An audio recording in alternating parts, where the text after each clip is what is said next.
Hello and welcome to Boss Rush Island 3. Today we're going to be using Benjamin as our hero and starting off with a 1-2-0 Wizard Monkey. This run is 138 pops, and I do believe you could get a pretty good amount more with more optimizations. However, this feels like the safest and easiest way for me to show you guys how to do it. And quite frankly, this is already pretty, not hard, but just tedious of a run. But we're going to go for a second Wizard Monkey, and you want them both on strong. Get Wall of Fire, of course, and upgrade it to another 1-3-0 once you can. And then change it to first targeting so that you don't leak as much, and get down Benjamin as fast as possible. And then after Benjamin, you want the Jungle Drums. But either way works. I mean, I'm going to say some things in a very slightly wrong order, but either way, like, it's all going to be relatively the same, alright? You're going to want to get up a balloon trap as fast as possible, 004 and then 204, and I'd recommend that you place down a monkey farmer in the top middle area, and then also the bottom middle area. And those are just, of course, going to be so that the trap collects faster, because the faster you collect the trap, the more money you make. Up next, we're going to be going for a Wing Monkey Operation Dartstorm, so it should be a 4-2-0, and then you're going to get up another one, but this one's going to be a 4-1-0, because once you have one in Spy Plane, you don't need the other. Once you're at 20 pops, you can sell one of the Wizard Monkeys, sell the one that's on strong targeting, and then get up an Operation Dartstorm, and go for an Embrittlement Ice Monkey with the middle cross path. Sorry, this is all a lot to keep up with.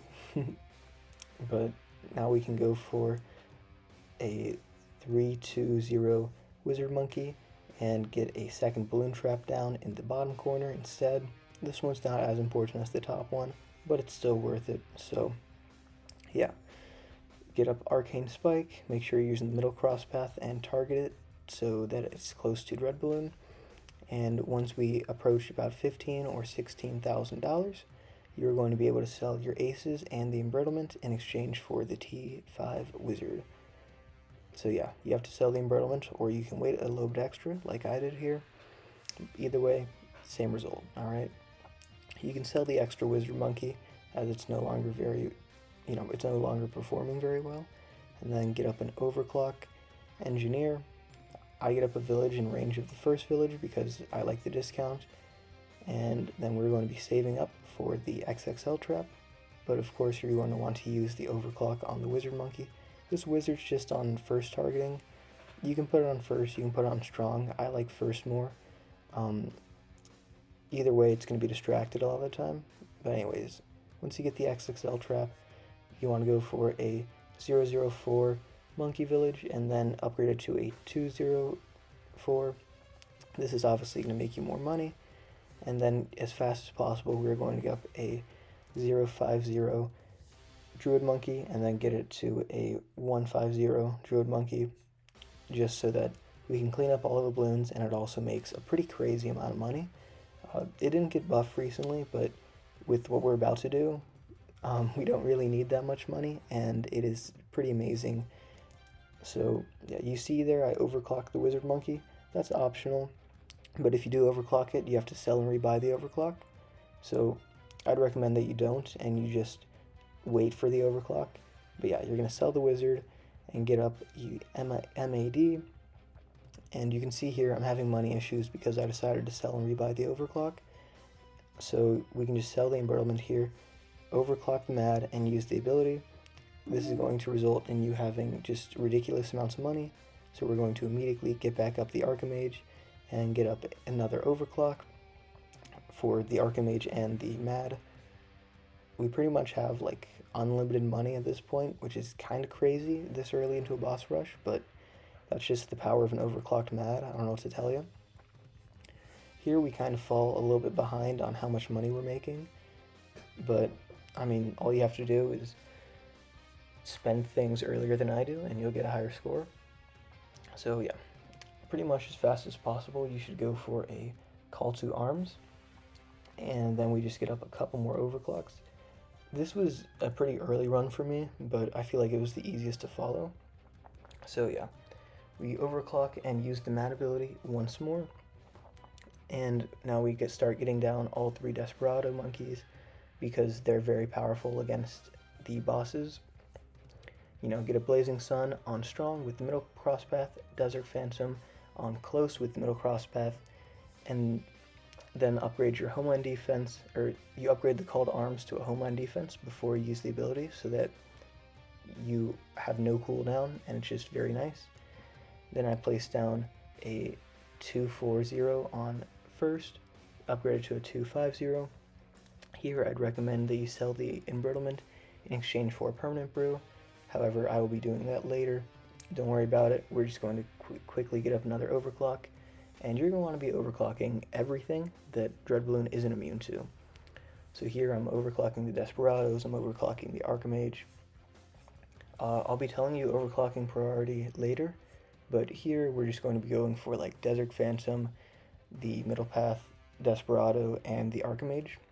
But yeah, there we go. I sell the Embrittlement in exchange for a 501 Permabrew, who's going to buff everything, and you can use the Middle Path Desperado ability on the permanent brew so that it can get more range, and that way it'll just be able to buff up pretty much everything on the map. It's kind of amazing. But yeah, after you use a homeland ability, you can go for Call to Arms, but you don't want to just go for it randomly. You want to do it right after you do a homeland ability. But it's really not that important, so we're doing some other things first. As you can see, we are approaching the end of the immune to military phase, which is great and means we can go back to overclocking our military towers, and we go for a Flying Fortress as well. You can use the mad ability, overclock, homeland defense, etc. Alright, we got a ton of things here, making a ton of damage just come onto the field. It's kind of hard to keep up with, but anyways, as you see there, right after I used up a homeland ability, I buy a Call to Arms. I get it with jungle drums just in case, but you don't really need to.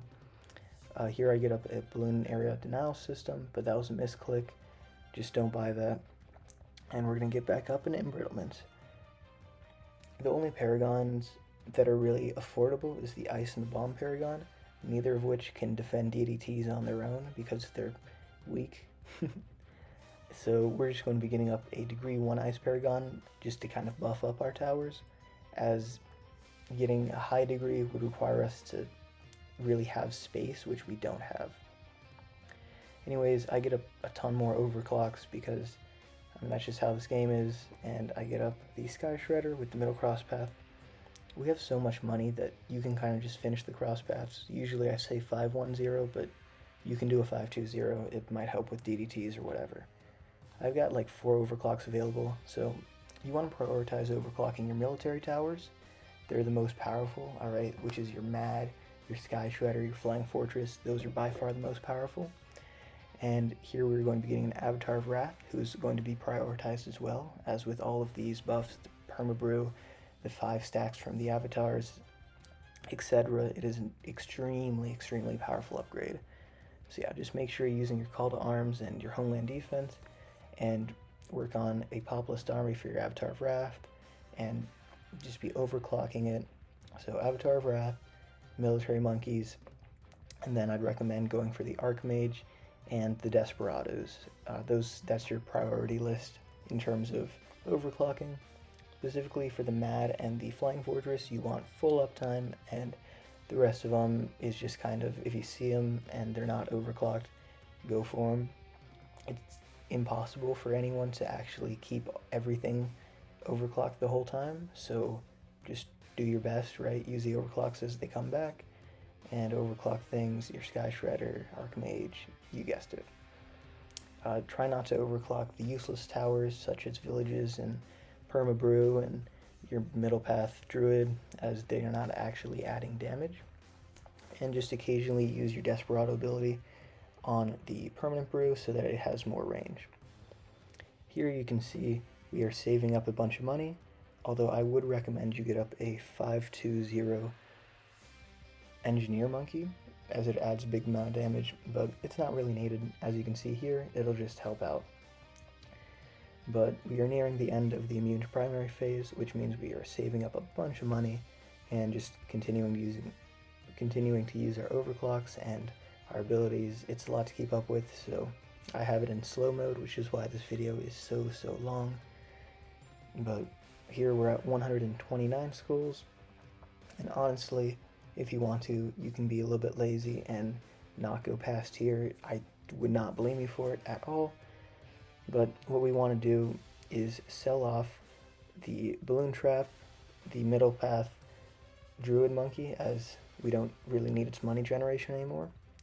But now we are at $300,000, so we get up the other ice monkeys, and we're going to sell off our overclocks until we are at the right amount of money, and then just sacrifice no money into your Paragon. You want it to be a degree 1, because what we're looking for is the plus 10 damage boost, as it is pretty massive for things like the Archimage and your Druid army and just everything, and it doesn't have bad damage, so, you know, I mean, just leave it on first targeting so that it'll hit the boss instead of the rock balloons, and you should be okay. Here I get up. I don't really know how much money you guys are going to have, so I just decide to get up the couple of 0/0 towers here, and just make sure you're using your homeland ability. Make sure your MAD is targeted in a way that it sees most of the track, because the MAD is going to be able to actually destroy the DDTs. Your biggest problem here is no longer the boss, it's just killing DDTs. So I'd recommend you can go for Ray of Doom, or do what I did, which is a Flying Fortress, which didn't really work as well, so probably just a Ray of Doom would help. You can see that the bottom path Desperado Monkey is actually going crazy, which is why I love the middle path. It's because, you know, it can knock back all of the DDTs. I leak a little bit here, which is okay. As I said, it's not perfectly optimized, but I mean, 138 pops is more than enough for island number 3, so I'm pretty happy with the score. I hope this video helped you guys out. Be sure to leave a like, subscribe, use code YOBOI, that's YOBOI, and yeah, I mean, I'm going to let this play out. It's just me using my overclocks and call to arms and homeland and dying because skill issue, I guess. Yeah, I'd recommend getting Ray of Doom instead of Flying Fortress, because I never actually end up affording the Flying Fortress. It's a really expensive upgrade. But you can sell off some of your damaging towers in exchange for DT defense, as it will probably help out, but just don't sell your Avatar of Wrath, as it's very powerful. And yeah, I hope this helped you out. Have a wonderful day. Thank you guys so much for watching, and I'll see y'all next time. Peace.